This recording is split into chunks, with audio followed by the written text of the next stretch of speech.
कि आपके रंग को लेके बड़ा आपको कॉम्प्लेक्स रहता होगा बहुत। And you used fairness creams. Saturday को बाजार लगता था, वहाँ पे नकली फेयर एंड लवली मिलती थी, वो ला के लगा लिया, लसेड़ लिया, थोड़ी देर के बाद बिल्कुल वाइट दिखता था मैं। अब मुझे खुद को तो पता नहीं चलता था, सामने वाले देखे भाई ये क्या किया तूने। अब हमें तो स्पेलिंग तो मालूम है, तो फेयर एंड लवली की जगह फ्लेयर एंड लवली है, हमने सोचा फेयर एंड लवली है तो लिया है, लगा के खड़े हो गए सामने लड़की के। ये वो शख्स हैं जिन्होंने बीएससी केमिस्ट्री ऑनर्स उस दौर में करी जब यूपी और उत्तराखंड एक ही स्टेट हुआ करते थे। Joining me is Nawazuddin Siddiqui himself. आपका करियर मैंने सच बताऊं तो अपनी रिपोर्टिंग में इतना फॉलो किया है क्योंकि कभी मैं सादत हसन मंटो पे लिख रहा होता था समराला के गांव पपरौड़ी में, रोंगटे भी खड़े हो जाते हैं कि आप साथ में बैठे हैं। I am a hunter and she want to see my gun when I pull it out boy. You perform the roles of even waiters or for that matter a street urchin. You were comfortable doing those roles. मैं सच बताऊं आपको कि मुझे 5-6 साल के बाद realise हुआ कि यार मुझे 2 सीन करने चाहिए। अभी भी कास्टिंग डायरेक्टर होता था, मैं उसको बोलता था कि भाई 2 सीन दो अभी। उसके बाद फिर मुझे रियलाइज हुआ यार अब 3 सीन होने चाहिए। मेरा जो है ना ऐसे से पहली पेड़ी, फिर से दूसरी, फिर तीसरी, फिर चौथी, ऐसे से हुआ। आपको पता था चांद नवाब कौन है? जिस दिन वो सीन होना था, कराची से अंदरूने मुल्क लोग अपने लोगों से मिलने के लिए, ईद मनाने के लिए, भाई क्या कर रहे हो थोड़ा side. Did you actually recognize the power of Hanuman in your childhood और भगवान श्री राम? हमेशा रोल करना चाहता था मैं रामलीला में, सुग्रीव का या वानर सेना में भरत। Really? हाँ, हमारे गांव में तो सब देखते थे और मैं भी देखता था। अयोध्या जाने का मौका तो नहीं हुआ? सवाल तो पूरा होने दो। First thing that you do when you wake up in the morning? Gangs हो, चाहे सेक्रेट गेम्स हो, चाहे रमन राघव हो, ये हो, इस तरह की, फिर चाहे मंटो हो, मैं उनकी यादों में नहीं रहना चाहता।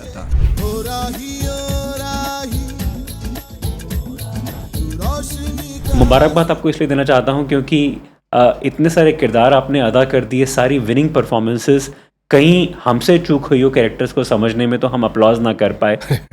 तो कैसा रहा वो दौर 25-27 साल पहले जब आप उतरे थे केमिस्ट्री ऑनर्स पढ़ने और आ गए एक्टिंग करते करते लखनऊ के नवाबी शहर से? वही था क्योंकि पढ़ाई तो मैं कर ली थी और मैं जॉब भी कर रहा था आफ्टर ग्रेजुएशन। तो मैं बड़ौदा में जॉब कर रहा था, चीफ केमिस्ट था मैं पेट्रोकेमिकल फैक्ट्री में, बट उसमें ज़्यादा मन लगा नहीं मेरा। बट उसी दौरान कुछ दोस्त ऐसे थे जिन्होंने मुझे नाटक दिखाने शुरू किए और वो प्लेस देख के मुझे लगा कि यार मैं शायद कोई जॉब वॉब तो नहीं कर पाऊँगा अभी, क्योंकि ये बहुत इंटरेस्टिंग है जी। जो केमिस्ट्री है बिटवीन एक्टर्स एंड ऑडियंस के बीच का जो एक वाइब्स होती हैं, कुछ एक तरंगे उठती हैं, वो बहुत कमाल है। और इससे शायद मैं कभी बोर नहीं होऊंगा क्योंकि हर रोज़ नए किरदार करने पड़ेंगे, हर रोज़ नए चैलेंजेस हैं। तो ये मुझे ज़्यादा समझ में आया। फिर मैंने नाटक वाटक करने शुरू कर दिए गुजराती में, और देन मुझे किसी ने वहाँ पे सजेस्ट किया कि आप हिंदी थिएटर करो। तो मैं सीधा लखनऊ गया, वहाँ जाके मैंने ऑडिशन दिया और ऑडिशन दे के वहाँ पे मैं सिलेक्ट हो गया। और वो करने के बाद इमीडिएटली मैं नेशनल स्कूल ऑफ ड्रामा आ गया और वहाँ पे मैंने अपनी पढ़ाई पूरी की 3 साल की। और वो करने के बाद 3 साल में वहीं आवारा घूमा दिल्ली में, और उसके बाद हिम्मत की, थोड़ा सा पैसा कमाया वहाँ पे, और उन पैसों को लेके मैं बम्बई आ गया। क्या बात है।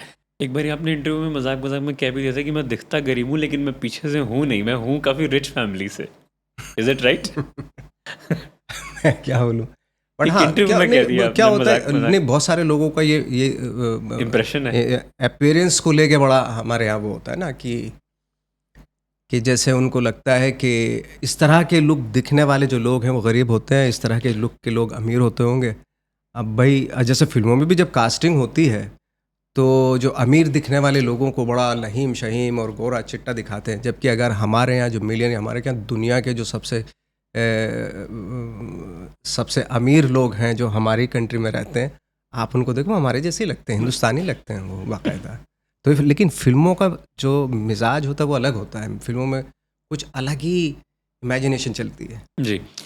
शुरू में आपने इंटरव्यूज़ में कहा कि आपके रंग को लेके बड़ा आपको कॉम्प्लेक्स रहता होगा।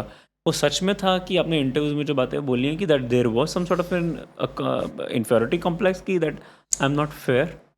शुरू में रहा of course. And you used fairness creams? बहुत कभी कभी ये भी होता था कि जो हमारे यहाँ सैटरडे को बाजार लगता था, वहाँ पे नकली फेयर एंड लवली मिलती थी, वो ला के लगा लिया, लसेड़ लिया। वो क्या है, मर्ज नहीं होती चेहरे पे। हाँ। थोड़ी देर के बाद बिल्कुल वाइट दिखता था मैं। हम्म। अब मुझे खुद को तो पता नहीं चलता था, सामने वाले देखे भाई ये क्या किया तूने। Really? This was in Muzaffarpur days और ये मेरे गांव में, हाँ, बुढ़ाना में, बुधाना में? वहाँ होता था, क्रीम लगाए नकली। हाँ।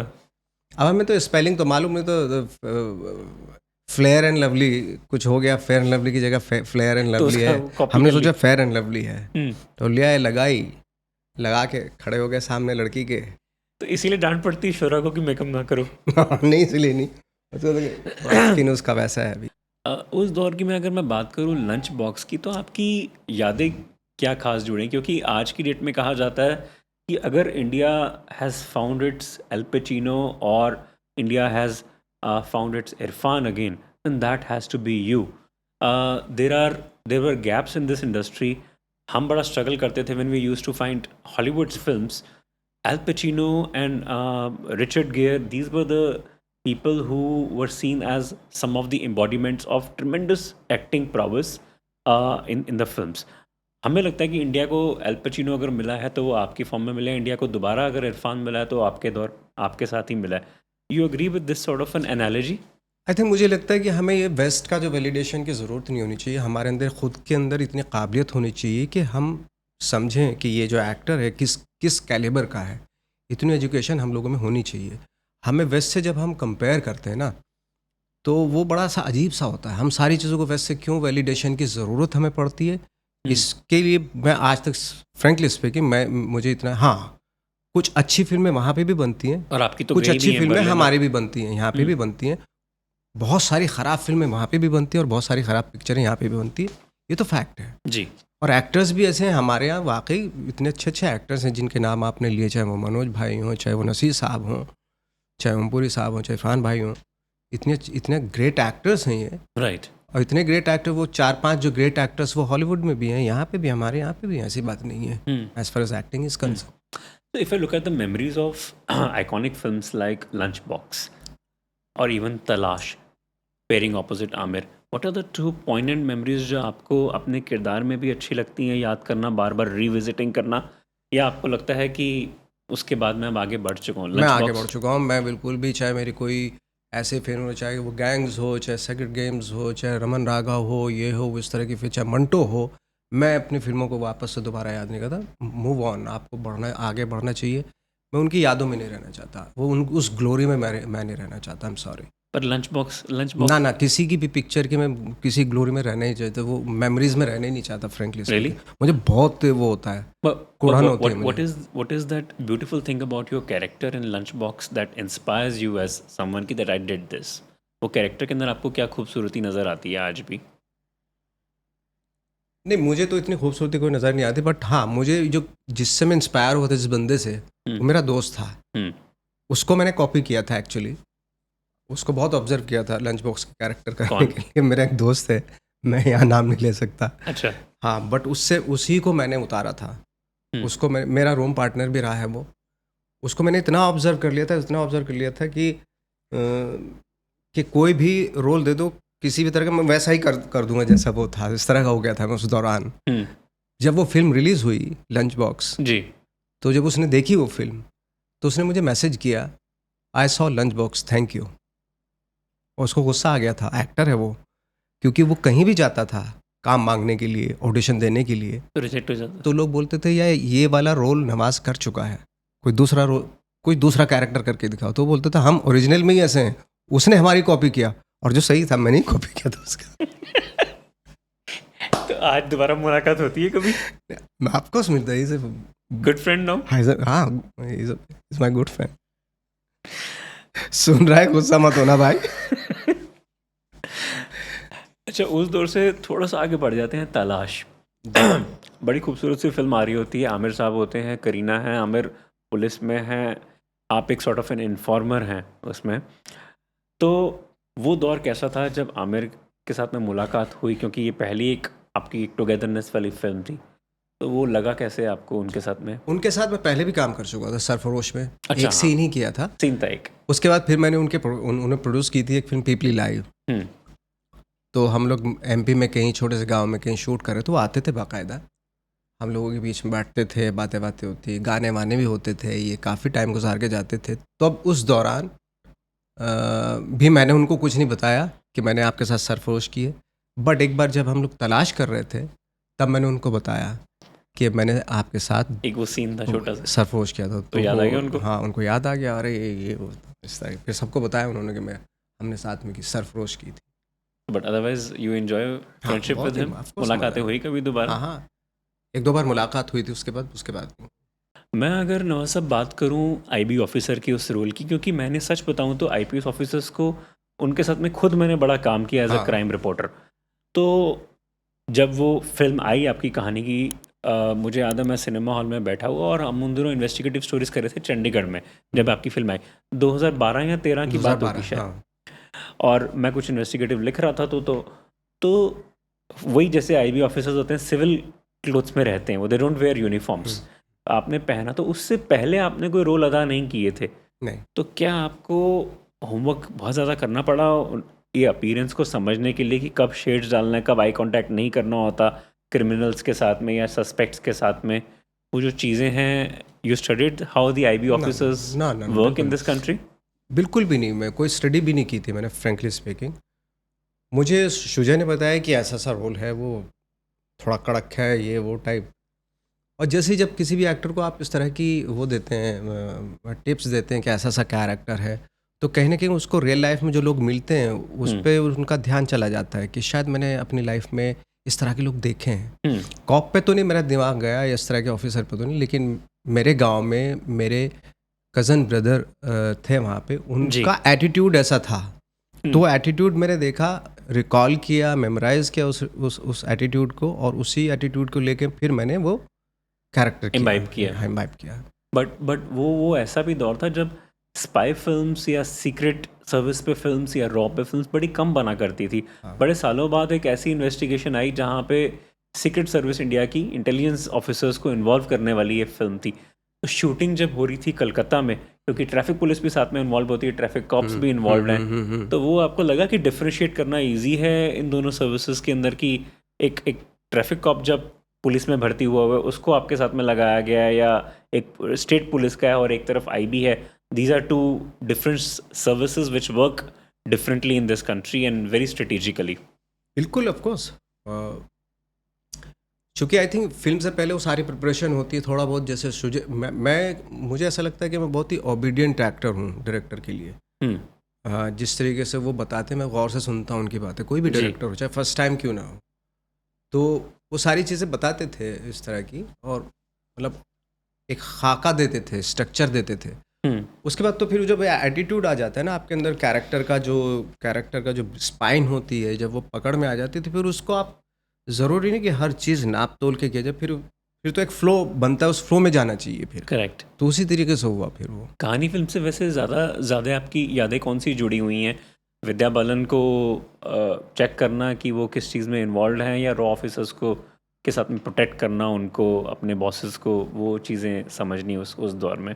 Which are your pleasant memories of that? मेरी मेमोरीज तो मैं सच बताऊं वो है कि जहाँ दुर्गा पूजा में शूट कर रहे थे हम लोग। करेक्ट। अब हमारे क्रू में क्या था कि आधे तो अपने लोग थे, बाकी जो जितना भी था सब कुछ था, वो क्राउड था, रियल क्राउड था। अब उसमें वॉक करना, ढूंढना भी है विद्या बागची को कहाँ, ये वो सब है ना। तो उसमें मैं भागते हुए किसी फीमेल से मैं टकरा गया, और उन्होंने जो मुझे गालियाँ दी बंगाली में, Really? मुझे कुछ पता नहीं चला क्या गालियाँ दे रही हैं वो, बट वो उनकी गालियाँ भी इतनी प्यारी होती हैं, मुझे लग रहा कि बहुत अच्छी बातें कर रही हैं शायद ये। तो हाँ, तो और एक पड़ा भी था मेरे, फ्रैंकली स्पीकिंग। यही? हाँ, क्राउड। उनको नहीं पता था ना कि शूटिंग चल रही है इनके बीच में, और कैमरे दूर रखे हुए थे, कहीं दूर से शूट चल रहा था वो। ठीक है। एक दो पड़ा भी मेरे, बट इट्स ओके, ठीक है, चलेगा, अपना काम तो हो गया ना। तो वो ज़्यादा जो कि झन्नाटदार जो पड़ा था ना, वो आज तक याद है मुझे। तो उस वजह से मेरी मेमोरी में ना, कहानी की मेमोरी मेरी सिर्फ यही है। अच्छा, इस दौर से आते आते अब हम आ जाते हैं माउंटेन मांझी, दशरथ मांझी। बड़ा ही अगेन इंटेंस रोल, और पहली बार ही होता है जब आपका लव मेकिंग सीन्स भी ऑलमोस्ट मड के अंदर हो रहे हैं। इतना फेमस होता है वो गाना कि गहलोर की गुड़िया, हाँ। गुड़िया कि बार बार इनफैक्ट हमने न्यू इंडियन में उस गांव को जाके कवर भी किया और दशरथ मान जी के बेटे से भी मुलाकातें हुई, और आज भी वो पूरी जो रोड्स हैं बड़ा बड़ा लिखा हुआ है वहाँ पे कि आप बाय द वे जाना हुआ कभी? मैं शूटिंग तो वहीं की थी ना हमने, अच्छा हाँ, पूरी शूटिंग हमने वहीं की, उसी पहाड़ पे। उसी पहाड़ पे। हाँ, तो कितने दिन रहे आप लोग वहाँ? हम लोग रहे थे 1.5 महीने के आसपास वहाँ पे। अच्छा, आप और राधिका और पूरी हाँ, टीम हाँ, सारी। सब। तो दशरथ मान जी के बेटे से भी हाँ, मुलाकात उनसे हुई? भी मुलाकात हुई थी। अच्छा। हाँ, पास में ही तो उनका घर है। हाँ, नीचे जाके हाँ, घर है और नीचे ऊपर जाके, वो पहाड़ पे हाँ, जाके हाँ। रास्ता है। तो मैं बार बार याद करता हूँ वो फिल्म बड़ी इंस्पिरेशनल भी है। 2015 के आसपास आई है या 14 में? 14 में, हाँ। 14 नवंबर अक्टूबर में हाँ, आई हाँ, थी, और सर्दियों के वो दिन थे जब वो आनी थी, और हमने वो सीरीज़ भी उसके बाद लॉन्च करी वहाँ पे। तो दिल के बड़े करीब है क्योंकि इंस्पिरेशन बहुत है उस फिल्म के अंदर कि वाइफ के मरने के बाद में भी एक किरदार है या जो एक आदमी है वो काट रहा है उसको गुस्से में आके।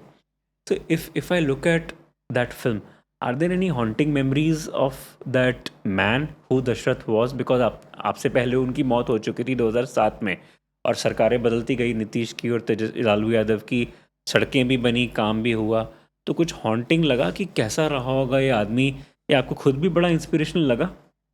मुझे वो फिल्म करते हुए लगा कि कितना ज़िद्दी और कितना इनके अंदर वो होगा, अपनी वाइफ को लेके कितना कितना प्यार होगा, जिसने अपनी फिजिकलिटी की भी परवाह ना करते हुए, क्योंकि मैं जब पहाड़ तोड़ रहा था, रियल हथौड़े से मैंने पहाड़ तोड़ रहा था मैं, ताकि थोड़ा सा एक वो पता चले कि उस वक्त पे जो उन्होंने एक्चुअल हथौड़े से पहाड़ तोड़ा था कैसा फील हुआ होगा, और इतने सालों तक वो करते रहे ये काम, किस हद तक जुनून की हद तक इश्क होगा उनको अपनी वाइफ से। ये मैं जब वो पंच मारता था, ऐसे मारता था हथौड़े से, तब पता चलता था। जब वो पत्थर से मारता था हथौड़े से तो आके लगता था, 3-4 बार लगा मेरे आंखों के पास लगा, वो पत्थर चटक जाता था ना पत्थर, और वो लगता था आंख में। जाने कितनी बार हुआ। तो नीचे हॉस्पिटल में, सिविल हॉस्पिटल में गए आप लोग फिर? मेरी एंकल ये टूट गया था यहाँ से पूरा, तो ट्विस्ट हुआ? हाँ, ट्विस्ट हो गया था पूरा, और हॉस्पिटलाइज्ड हुआ मैं, प्लस्तर चढ़ा, और फिर मुझे ऊपर जब पहाड़ में, उसी पहाड़ पे ले जाते थे ना मुझे, उस पर पालकी में बैठा के ले जाते थे, मैं 2 लोग आगे 2 पीछे, और बीच में मैं बैठा हुआ, ऊपर जाके ले जाते थे और वहाँ मुझे उतारते थे, और फिर मैं हथौड़ा लेके फिर फिल्म की शूटिंग शुरू करते थे हम। अच्छा, बाय द वे उसका डायलॉग आपसे सुन सकता हूँ? जब तक तोड़ेंगे नहीं तब तक छोड़ेंगे नहीं। और वो जो आपने वो न्यूज़ रिपोर्टर को बताया था लास्ट, एक न्यूज़ रिपोर्टर जो आपके पास आता है ना बार बार, हाँ, कि एक दिन तुम्हारा भी अपना अखबार होगा, जब वो आपको बोल के जाता है कुछ। तब वो बोलता, पहाड़ तोड़े से भी ज़्यादा वो है, मुश्किल है क्या, वो याद नहीं रहे मेरे बिल्कुल भी अभी तो। अच्छा, बट ये बारी फिर से सुन सकते? जब तक तोड़ेंगे नहीं तब तक छोड़ेंगे नहीं। राधिका आप्टे के साथ में जब वो खासकर मड वाला सीन होता है, बड़ा इंटेंस सा सीन है, and both of you have to shed your inhibitions, shyness in doing that role to show the love making of a husband and a wife in between that, and after that I think she only becomes pregnant and वही सब चीज़ें वहीं से होती हैं। तो मुश्किल थी वो चीज़ मर्ड में ऐसा? राधिका के साथ कभी कोई सीन करने में मुश्किल होती ही नहीं हो। आई थिंक हम लोगों ने 3-4 फिल्में एक साथ कर ली। रात अकेली पार्ट 2 भी की है हमने, रात अकेली पार्ट 1 भी की। नहीं, क्योंकि मर्ड में आप लोगों ने पूरा कवर होना था। वो बहुत डिफिकल्ट सीन था, वो इसलिए था क्योंकि वहाँ पे उस वक्त पे सर्दियाँ थी वहाँ, और सर्दियों में आपको पूरा मड में डाला जा रहा है, पूरा अंदर जाके बिल्कुल सांस रोक के, और फिर बाहर निकलते हैं हम दोनों, और उसके बाद फिर उसमें तालाब में जाके नहाते हैं, और वो भी पानी बिल्कुल इतना ठंडा पानी था, मैं हालत ख़राब हो गई थी उस रात तो। So love making gave you the comfort. On a lighter vein, the movie also focuses very sharply on the problems which Bihar villages today or that era faced. बीच में कहीं वो पॉलिटिशियन वाला भी आता है, जब आप मिलना चाह रहे हैं, इंदिरा गांधी का एक तरह से कैरिकेचर वो दिखाया गया है। रिमेंबर वो प्राइम मिनिस्टर होती है कि गरीबी हटाओ वाला होता है, फिर वो टूट जाता है, तो वो टूट जाता है, तो आपको वो संभालना पड़ता है so as to give them the comfort. अब आपको लगता है कि सचमुच ऐसा हुआ होगा या थोड़ा सा exaggerate? मुझे एग्जैक्टली फ्रेंकली स्पीकिंग नहीं मालूम कि ऐसा हुआ होगा, बट वो सीन तो बहुत अच्छा था वो बहुत ही सटायर था, बहुत बड़ा। बहुत ज़्यादा सटायर था कि कोई पॉलिटिशियंस किस तरीके से बात कर रहे हैं गरीबी हटाने की और उधर ही वो that was a very satirical expression. Ketan sir का बहुत ही बढ़िया होता है, केतन मेहता साहब का। दोबारा जाने का मौका मिला गया? दोबारा नहीं, आई थिंक दोबारा प्रमोशन के दौरान हम लोग गए थे वहाँ पे, राधिका अच्छा। में और डायरेक्टर साहब हमारे लोग गए थे। वायाकॉम ने शायद वायाकॉम ने बनाई थी उस दौर में। इसके बाद मैं अगर आता हूँ तो आपने बड़े रोल ही यहाँ से पिक करने स्टार्ट किए।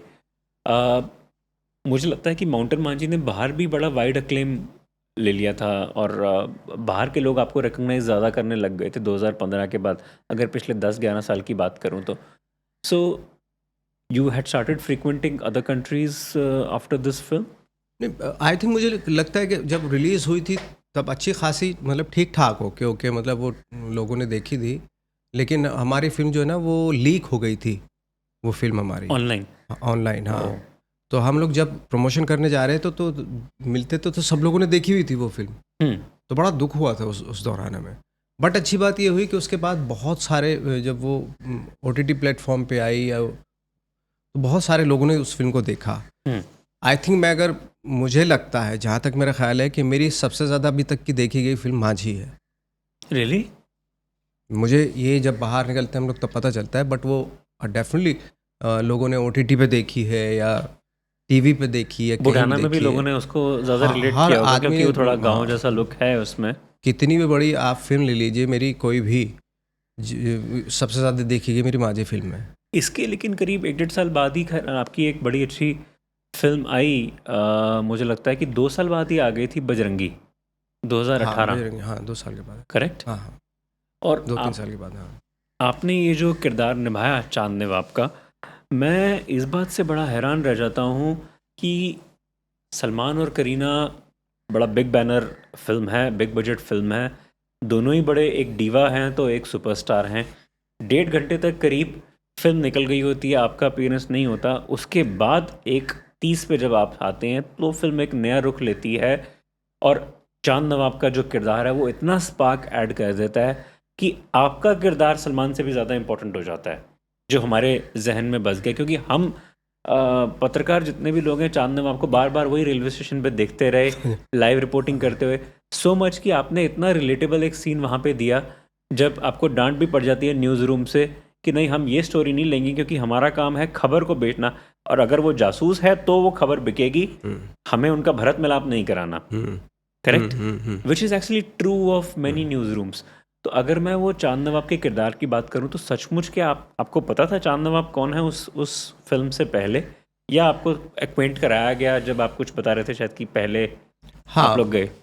मुझे एक्चुअली जिस दिन वो सीन होना था उससे पहले, उससे 2-3 दिन पहले मुझे दिखाया गया था वो वीडियो चांद नवाब का, तो बहुत ही फनी वीडियो था।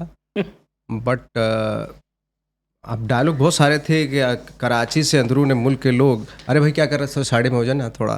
तो उस तरह की वो टाइमिंग मेरे ऊपर नहीं डिपेंड करती। वो टाइमिंग डिपेंड करती कि कौन वहाँ से उस वक्त पे गुजरेगा। तो मैंने उसकी हालांकि तैयारी बहुत कर ली थी और सुबह वो सीन होना था, पूरे दिन हमने स्टेशन ले रखा था, हायर कर रखा था, ठीक है, राजस्थान में कहीं। बट फॉर्चुनेटली वो, क्योंकि मैंने इतना रट लिया था, इतना डायलॉग याद कर लिया था और वो टाइमिंग भी करेक्ट हो गई दूसरे के आने वाली, तो वो एक ही टेक में हो गया। वो पूरे दिन फिर छुट्टी, सब लोग ने छुट्टी मनाई। वो जो बार बार डायलॉग्स बोलने पड़ते हैं, वो आपने सिंगल टेक में किया है? सिंगल टेक है वो पूरा। सुन सकता हूँ वैसे आज, अगर कुछ थोड़ा बहुत याद है डायलॉग? है डायलॉग याद है? वो ये थोड़ा बहुत डायलॉग याद है। कराची से अंदरूनी मुल्क के लोग अपने लोगों से मिलने के लिए भाई क्या कर रहा, साइड में हो जाए ना, ट्रेन निकल जाएगी। कराची से अंदरू, अरे क्या है, तो इस तरह का था वो। एक बार मैं सुन सकता हूँ, याद है? कराची से अंदरूनी मुल्क लोग अपने लोगों से मिलने के लिए, ईद मनाने के लिए, भाई क्या कर रहे हो, थोड़ा साइड से, तो इस तरह का था वो। अच्छा, बजरंग भाईजान, अगर मैं बात करूं बजरंगी की, तो उसका जो पूरा किरदार है ना, आपने बड़े फ़क्र से वो ट्विस्ट दिया। डायरेक्टर की ऑफ कोर्स उसमें कंट्रीब्यूशन रही कि बार बार हमें ये भी बताने की कोशिश करी पाकिस्तान में कि जब वो बोलते हैं, एक पुलिस वाला उनको हेल्प कर रहा होता है कि मैं अल्लाह से दुआ करूंगा, तो आप उसको मजाक में कहते हैं तुम लोग तो जय श्री राम बोलते हो ना, जय श्री राम। तो उन्होंने जय श्री राम बोला। तो जिंदगी में आपके मित्र भी बड़े अच्छे रहे होंगे, हिंदूस।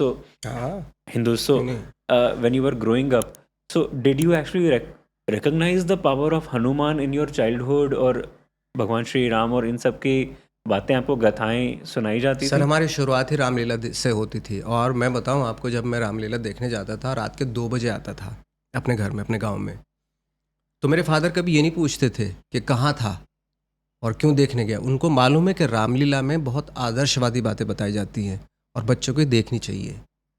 संस्कार, आदर्श, ये मर्यादाएं, ये सब सिखाई जाती है उसमें। तो कभी मेरे फादर ने उफ तक नहीं किया, और बल्कि अच्छा समझते थे कि हाँ बेटा हाँ, क्योंकि उसमें अच्छी बातें बताई जाती हैं। तो और उसी से शायद मेरे दिमाग में ये भी आया होगा कि एक्टिंग करनी चाहिए कहीं बीच, उसी की वजह, क्योंकि मैं हमेशा रोल करना चाहता था मैं रामलीला में। और फिर किए भी 1-2 कैरेक्टर किए फिर मैंने, सुग्रीव का या वानर सेना में Really? हाँ। तो वो तो बहुत खूबसूरत किताब है, बहुत खूबसूरत प्लेस जो होते हैं उसके, जो रामलीला होती है, तो उसमें बहुत अच्छी अच्छी बातें बताई जाती हैं, आदर्शवादी बातें बताई जाती हैं, और देखना चाहिए वो तो सबको। मैं तो भाई हमारे गांव में तो सब देखते थे और मैं भी देखता था। अयोध्या जाने का मौका तो नहीं हुआ? अयोध्या कभी नहीं गया मैं, ऑफकोर्स अच्छा। जाऊंगा, कभी ना कभी तो जाऊंगा ऑफकोर्स। अच्छा, भी मौका लगा नहीं वैसे? मौका नहीं लगा अब क्योंकि राम टेम्पल नया लास्ट ईयर उन्होंने लॉन्च किया। बिल्कुल। उस फिल्म के अंदर जब आप लोग खासकर लास्ट में जा रहे होते हैं, आपका एक जो कॉस्ट्यूम डिज़ाइन भी है ना, कॉस्ट्यूम आउटफिट जो दी गई बड़ी खूबसूरत दी गई, मफलर सा, स्टोल सा, जैसे कि एक जर्नलिस्ट जो है वो जनरली डाल के जाते हैं, प्रॉपर तरीके से लाइव दे रहे हैं। सो न्यूज़ रूम एथिक्स या न्यूज़ रूम आउटफिट्स भी आपको समझाए गए थे, या that something you picked up on your own? कि नहीं, वो तो बाकायदा कॉस्ट्यूम जो डिज़ाइनर होते हैं उनका उस नहीं बोला, बहुत काम करना पड़ता है उनको। बाय द वे, सलमान और करीना के साथ में काम करना लगा कैसे उस दौर में, शूटिंग में साथ साथ जब रहते थे? उनके साथ तो नहीं था, मेरा तो थ्रू आउट मेरा सलमान साहब के साथ। सलमान के साथ ही, तो वो कैसा लगा? बहुत बढ़िया, उनके साथ तो मज़ा आता है, हमेशा मज़ा आता है। मैं 2 फिल्में कर चुका मैं। करेक्ट, किक और ये बजरंगी भाईजान, और एक उन्होंने प्रोड्यूस की थी, फ्रीकी अली। करेक्ट। वो तो और काफ़ी अच्छा उनसे वो भी रहता है, मिलना जुलना भी रहता है, तो हमेशा मज़ा आता है उनके साथ। You still call him sir? You still भाई, call him तो भाई, सलमान भाई, पूरी दुनिया भाई बोलती है उनको। तो जाने का मौका मिला कभी उनके घर भी? हाँ, कई बार गया हूँ। यहाँ भी आए वो? रिसेंटली अभी सुहेल भाई आए हैं यहाँ पे, अरबाज भाई भी आ चुके हैं, बाकी उनके घर पे मैं कई बार जा चुका हूँ। तो अगर मैं बातचीत करूँ उसी फिल्म की, क्योंकि पहलगाम में भी शायद शूटिंग हुई, बाहर स्नो क्लैड एरियाज में कुछ शूटिंग हुई है ना? सोनबर्ग की थी हमने शूटिंग, और आई थिंक पहलगाम की थी या कहाँ गई थी वो तो आइडिया नहीं, पहलगाम नहीं की थी शायद। पहलगाम नहीं थी? हाँ, सोनबर्ग एक जगह है वहाँ पे, वो जो पूरी क्लाइमैक्स है बजरंगी भाईजान की, वो वहीं की। बिल्कुल वहीं का ही है वो तो। हाँ, मैंने देखा पूरा आज दोबारा भी। तो कैसा लगा कश्मीर? वो तो जन्नत है, ऑफ कोर्स खूबसूरत है। हालांकि अब अटैक हुआ पहलगाम का, तो मुझे लगता है आपको भी बड़ा दर्द पहुंचा होगा। सबको 26 टूरिस्ट, क्यों नहीं पहुंचेगा, हर आदमी को पहुंचा हमारे देश का। तो देखो ना, एक अच्छी बात है, पूरा देश एक हो जाता है ऐसी घटना जब भी होती है। दुख तो होता ही है, वो नाकाबिले बर्दाश्त वाली हरकत थी जिनकी भी थी। ओ राही रोशनी